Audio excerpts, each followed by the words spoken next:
So the word I want to talk about today actually came from you, from one of my listeners. And it came as a suggestion from a female academic whom I respect a lot.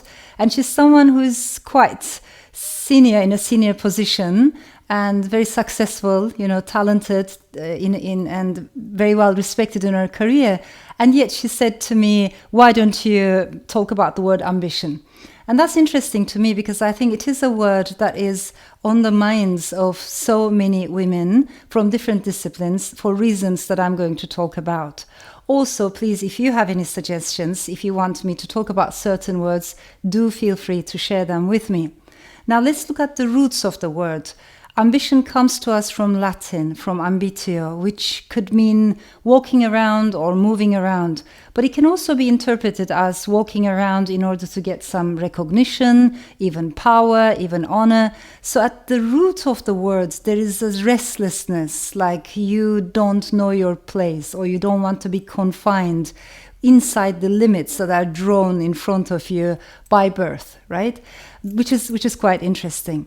But in many cultures, for instance, where I come from, Turkey, the word ambition has quite negative connotations, especially when used for women. So an ambitious woman is regarded as someone cold and calculating, and she's very selfish, self-centered, if not greedy. She wants to be dominant, if not even domineering, right? And I find that interesting that when it comes to women, we don't want to see ambition. But of course, it's not only in Turkey. Across the world, we can see this gender duality being repeated again and again. And there's a series of studies conducted in different universities in America, including Columbia University, for instance, or Harvard University. And almost all of them show us the same thing, that ambition in men is celebrated, but ambition in women is regarded as something to be criticized. At Columbia Business School, there is an interesting study that has stayed with me, in which the professor of the class, Professor Flynn, he distributes handouts to the students, focusing on a case study. Actually, it is the same case study, but written in two different ways. In the first case study, the person at the center of the case study is called Heidi, is a woman. And in the second one, it's exactly the same situation, the same personal traits, but the person at the center of the story, let's say, is called Howard. So in the case of Heidi, the students don't like her much, but in the case of Howard, which is exactly the same case actually, the students like him and regard his traits, his personal traits, as a positive thing, even though they have exactly the same level of ambition. Before preparing for this talk, I did a little research of my own, and I looked at the word ambition with regards to novels and writers, how it's being used by critics. And it's very interesting, wherever the word ambition has been used in a positive way, like this is an ambitious novel, it encompasses a great canvas and deals with major themes, used in such a positive way, they're almost always referring to a male writer. And then the word ambitious writer is used in a negative way to criticize, almost always for women writers. And that is very interesting.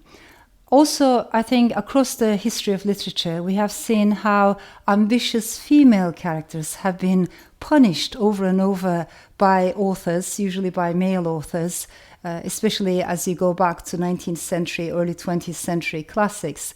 The most famous example that I can immediately give you, of course, is the case of Madame Bovary.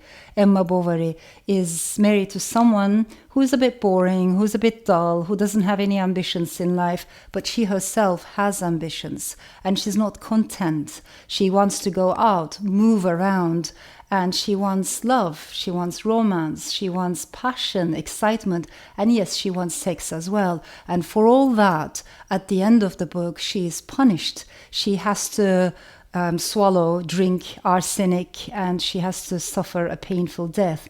So it's interesting to me how this notion of ambition in women not being good is being repeated again and again as a cultural code. But I think it's possible to think of ambition in a completely different way. I always think of what Martin Luther King wrote in one of his letters. He said, "Mother dear, one day I want to turn this world upside down."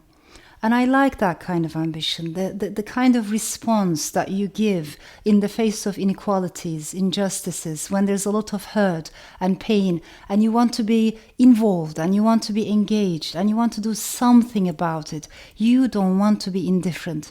You don't want to be numb. I think that kind of ambition is not a bad thing at all. So why do we teach our girls, the younger generations, don't be ambitious, just blend in, be like everyone else, do not stand out? I think we need to do the opposite. We need to honor the word ambition. And this is why I want to be able to say, here's to ambitious women, here's to ambitious girls, but also anyone who has, for whatever reason, any reason, who has been made to feel like they cannot have ambitions. They are not allowed to have dreams. Anyone who has been looked down upon, put down in their place, anyone who felt that way, I hope you will never, ever stop being ambitious.